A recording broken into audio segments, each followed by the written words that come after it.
അതിനെ തുടർന്നിപ്പോൾ അനീഷയുമായി തെളിവെടുപ്പും പോലീസ് പൂർത്തിയാക്കിയിരിക്കുന്നു. വിശദാംശങ്ങൾ നൽകിയത് നട്രാജ് പരശുറാം. മറ്റു വാർത്തകളിലേക്ക്. തൃശ്ശൂരിൽ വീണ്ടും റോഡിലെ കുഴിയിൽ വീണ അപകടം. കോവിലകത്തും പാടത്ത് റോഡിലെ കുഴിയിൽ വീണ് സ്കൂട്ടർ യാത്രക്കാർക്കാണ് ഗുരുതരമായി പരിക്കേറ്റത്. കോലഴി സ്വദേശികളായ തോമസ്, ബീന എന്നിവരെ തൃശ്ശൂരിലെ സ്വകാര്യ ആശുപത്രിയിൽ പ്രവേശിപ്പിച്ചു. നട്രാജ് പരശുറാം വിശദാംശങ്ങൾ നൽകും. നട്രാജ്, എന്താണ് ഉണ്ടായത്?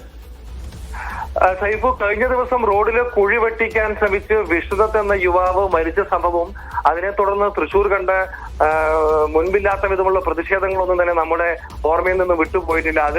അതിന് ഏതാണ്ട് 2 ദിവസങ്ങൾക്ക് ശേഷമാണ് ഇത്തരത്തിൽ മറ്റൊരു കുഴി അപകടം കൂടി നഗരത്തിൽ റിപ്പോർട്ട് ചെയ്യപ്പെടുന്നത്. കോവിലകത്തും പാടത്താണ് റോഡിലെ കുഴിയിൽ വീണ് സ്കൂട്ടർ യാത്രികർക്ക് പരിക്കേറ്റത്. ഇന്ന് വൈകുന്നേരമായിരുന്നു സംഭവം. കോലഴി സ്വദേശികളായ തോമസും ബീനയും ഇവരാണ് സ്കൂട്ടറിൽ യാത്ര ചെയ്തിരുന്നത്. ഇവർ കുഴിയിൽ വീണ ശേഷം വാഹനം തെന്നി വീഴുകയായിരുന്നു. ഉടൻ തന്നെ നാട്ടുകാർ ഇവരെ രക്ഷിച്ച് സമീപത്തെ സ്വകാര്യ ആശുപത്രിയിൽ പ്രവേശിപ്പിക്കുകയായിരുന്നു. ഇവർ രണ്ടുപേരും ഇപ്പോൾ ചികിത്സയിൽ തുടരുകയാണ്. ഇവരുടെ ആരോഗ്യനില സംബന്ധിച്ച് ആശങ്കപ്പെടാൻ നിലവിൽ സാഹചര്യമില്ല എന്നാണ് ആശുപത്രി അധികൃതരിൽ നിന്നും മനസ്സിലാവുന്നത്. പക്ഷേ നഗരത്തിലെ പല ഭാഗങ്ങളിലായിട്ടുള്ള ഇത്തരം കുഴികൾ ഇപ്പോഴും ഇരുചക്ര വാഹന യാത്രികൾക്ക് ഭീഷണിയായി തുടരുകയാണ്. ശരി നട്രാജ്.